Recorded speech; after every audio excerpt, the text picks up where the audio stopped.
Hey everybody, welcome to the next video. Today we have a special video because we're going to be looking at reworked Skarner. Riot allowed a few creators, and I was one of them, to look at reworked Skarner before anybody else and also get to make a video on him. So let's get started. The first thing we're going to go over is his abilities. So firstly, his passive is called Threads of Vibration. It makes it so Skarner's attacks, his Shattered Earth, Upheaval, and Impale all apply something called Quaking to enemies. And when they have 3 stacks of Quaking, they take % max HP over time. So it's a 3-hit passive. I know.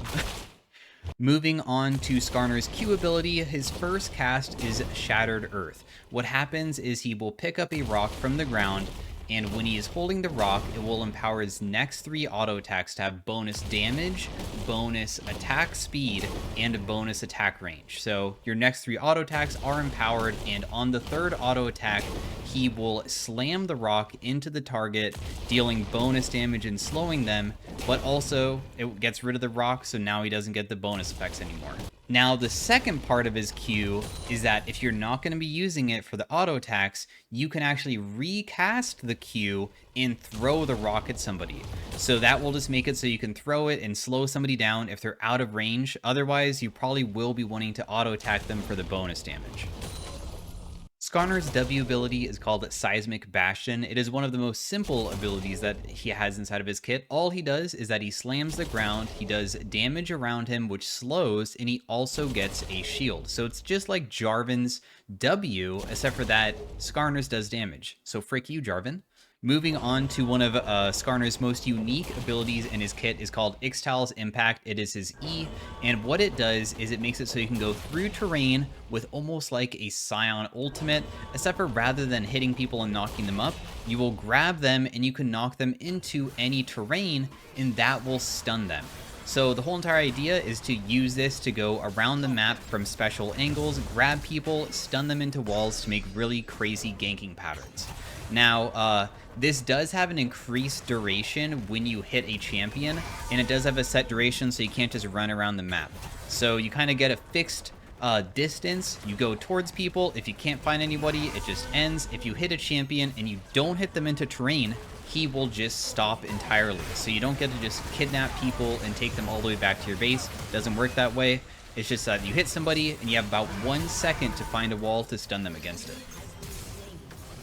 Now, I did say that his E was probably like a very unique part of his kit, but of course he's a Scorpion, so you guys know how Skarner was with his ultimate Impale, and it was very unique where he would suppress someone. Well, that still exists.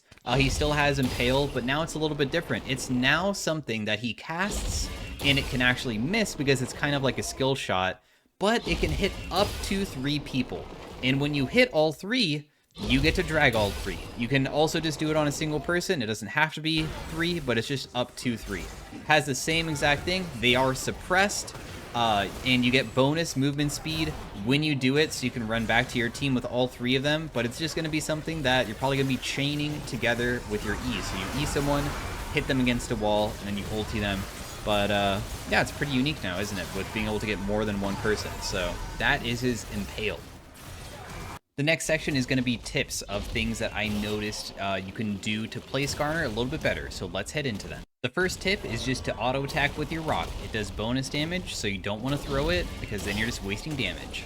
Tip number 2 is to pick up a rock before going through for a gank, because if you have the rock already held, now you don't need to pick it up, so you can just immediately get off that empowered auto attack damage right when you hit them. Tip number 3 and 4 is that your charge has an indicator showing when your charge is going to stop, and also when you cast your R when you are holding a rock, it's automatically going to get rid of the rock. You cannot have a rock when you're using your ult. Tip 5 is that you can Q flash, so you can buffer your Q while using your flash. Tip 6 is to throw your rock at people running away to slow them down, so it's easier to hit them with your E charge. Tip number 7 is something to look out for when Riot releases Skarner on the PBE, which I believe is tomorrow. But we were never told about Skarner E having any part of lowering the CD of his charge. But I noticed inside the clips that when he hit people into walls, his charge does get reduced.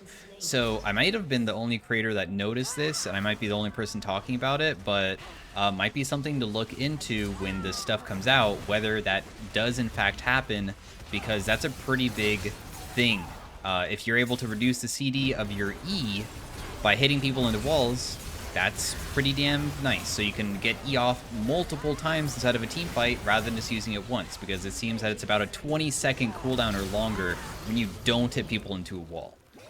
Tip number 8 is that when you get your 3-hit passive off, using any other ability or your auto attacks, it's not gonna need the 3-hit passive again. You can just hit them and it will reapply that same passive. So you can just keep the passive going during an entire team fight as long as you just continue hitting them and don't let the passive run out.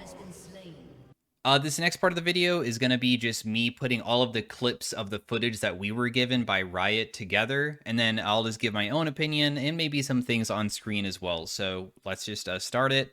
I do think Skarner seems like he'll be pretty damn fun to play inside a jungle. Like, even this echo clip seems kind of fun, being able to go through walls to catch people off guard and such. One thing that I'm known for is AP ratios. It's not even AP ratios. I'm a big ratio guy because that's how you can do certain things. Like AP Nami has weird ratios that allow her to deal big damage if you have big AP. Skarner Passive, I asked them, does he have any ratios on his passive, which is the thing that gives him the percent max HP. It does not have any AP ratios or AD or HP. No ratios at all. So a little bit lame. But I think that for the most part, from what I've seen, it seems that his damage is lacking, but that's completely fine because he's an insane disruptor. And if I'm correct about his ECD, as you can see, Lysandra hit him there and his ECD is super long, but if I'm correct about the ECD being reduced when you hit somebody into a wall, he'll be insane inside of team fights. I mean, already if you land like a 2-man ultimate, you can basically auto-win just through crowd control if your teammates can follow you up. But in these clips, he only has like 15 ability haste. There's gonna be a clip later where he has 40. Like, look at how long the stun lasts too. It feels like it lasts 1.5 seconds, not even 1. It lasted long on Kale there. But there will be a clip at the very end where he E's to engage a team fight, and he only has 40 ability haste. And 40 is barely anything. And his ECD, when he hit somebody against a wall, was like 7 seconds. So if you go a CDR build with Skarner, or even just like Black Cleaver, Frozen Heart, Bruiser build, maybe his ECD will be ridiculously short. Like, I'm talking like 5 seconds, and that's really insane. It's inside of this clip. So he hit somebody against a wall, and it was a 7-second cooldown, and all he has is 40 ability haste. So just imagine how low that can be. Like, he already used E again. He used E twice inside of one team fight. So I think Skarner is going to be amazing for a team fight disruptor, and I am kind of excited to play him probably tomorrow. I mean, I think he is coming out tomorrow is what I was told by Riot. So tomorrow is when he will be available on the PvE. The last thing that the video is going to have is his emote and splash art, the most important parts of the video. So I won't even be here. I'll just play the emotes and you can see the splash art for yourself. And thanks for watching. All right, bye. What did I just... Oh, disgusting. Tremble before me!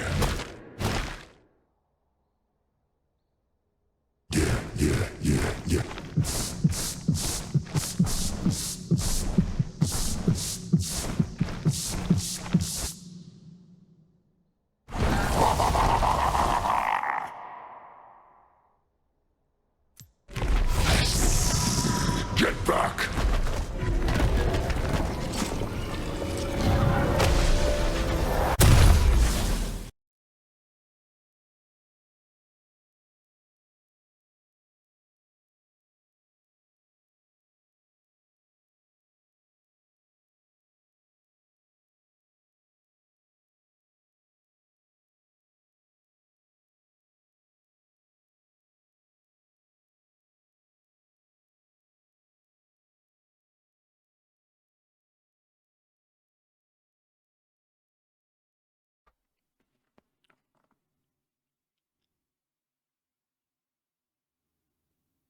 Wait, why are you still here?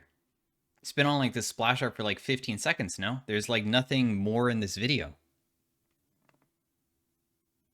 There's nothing more. You can just close the video now. Oh, wait. Oh, okay. So, okay, there is one more thing, which is the dance that Skarner has, his crab dance. Um that actually they did like kind of make a crab rave where if there's more than one Skarner in a game, like one for all or Skarners on opposing teams, when you guys dance together, you will synchronize your dance to make sure that you're all on the same tempo. So that is the final piece of information. So